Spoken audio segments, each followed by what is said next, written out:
Yeah. Is false advertising as big a crime as I'm made to believe it is? Like, if I say my toothpaste rebuilds enamel without any backing to that, is that like a real risk on their behalf? Does it actually have to do the things they say it does?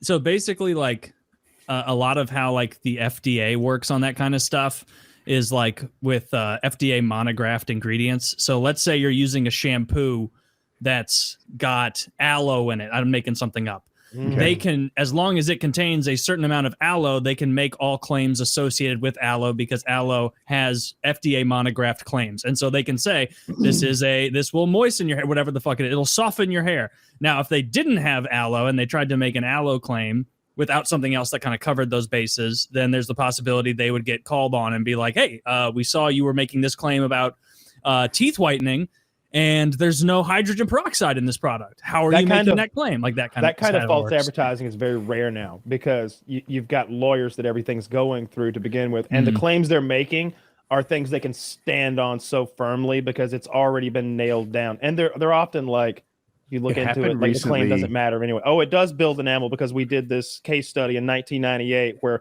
0.01% of enamel was restored after 6 months of continuous use. And that can come down to like the, whims of the FDA. So like, let's say Johnson & Johnson, they're probably not going to get hammered too hard, because they're Johnson. Is that a big company?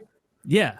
Yeah, J&J. very, very big company. Procter & Gamble, another good. Are they CPG like on brand. the stock exchange, or? I think you can. No, they're a public company. Okay. J&J, P&G. I thought it was that J&J guy. Those two guys, like Ben and Jerry's, a little small. Yeah, they're a little bigger. Yeah. Just lost a $293 million lawsuit. Really? What happened? Well, they were making. They were making claims that their stuff did what it doesn't. I guess they're like the protein energy drink. They claim to have super creatine, which I guess is not a real thing. Who's the company that this Bang energy drink? Oh, I know about this. Yeah. So 293 million. I don't know if it's going to be appealed or what happens there. And I guess their claims were just wrong. They didn't have the effects that it said it would on the can, and it didn't have the ingredients. And some of the ingredients, like I think super creatine, is not even a real thing that exists. I've been telling you. Yeah. Well, super creatine is like it's a proprietary blend, and so the same way that like you can buy a supplement or something, or you can buy a shampoo that says with hyper moisture technology. Like there's not actually something called hyper moisture technology. That's just something that's a proprietary thing. We could say that something has lock and load technology infused if we took our product and fucking smeared some on you. Sure. What's lock and load technology? And I mean, supplements are different because supplements are much, much easier because the FDA isn't looking at supplements directly. Like they're not looking at that the way they look at like shampoos, toothpaste, food, all that kind of stuff. I just read, I didn't realize it, but Bang filed for Chapter 11. I always get my Chapter 7 and 11 mixed up. I think 11 is the bad one. So and Bang tastes like shit. They're not restructuring. They're running away. I remember them from back in the day when I talked about selling cars and being like super hyped up on caffeine. Sometimes it was Red Bull, but whenever I could get it, it was Bang.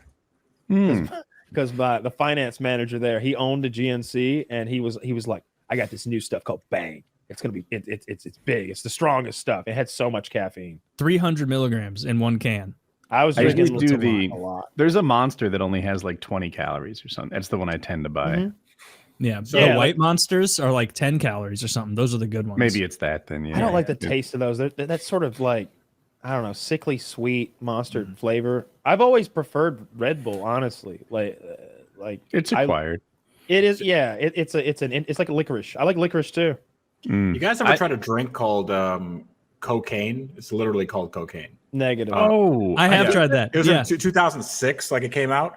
I'm just like reading up on it. And it's like, the energy drink. Yeah. No, I'm not asking if you drank like a. I thought you meant a mixed drink that was gonna be. Yeah, you mix cocaine into your Jack. I don't know. Maybe it's Coke and a fucking candy cane. I don't know what's in there. No. But it's like apparently it was like 6 Red Bulls or something concentrated into one can. Yeah, it's pretty bad. Jesus, we have to talk about Twitter. Twitter is just.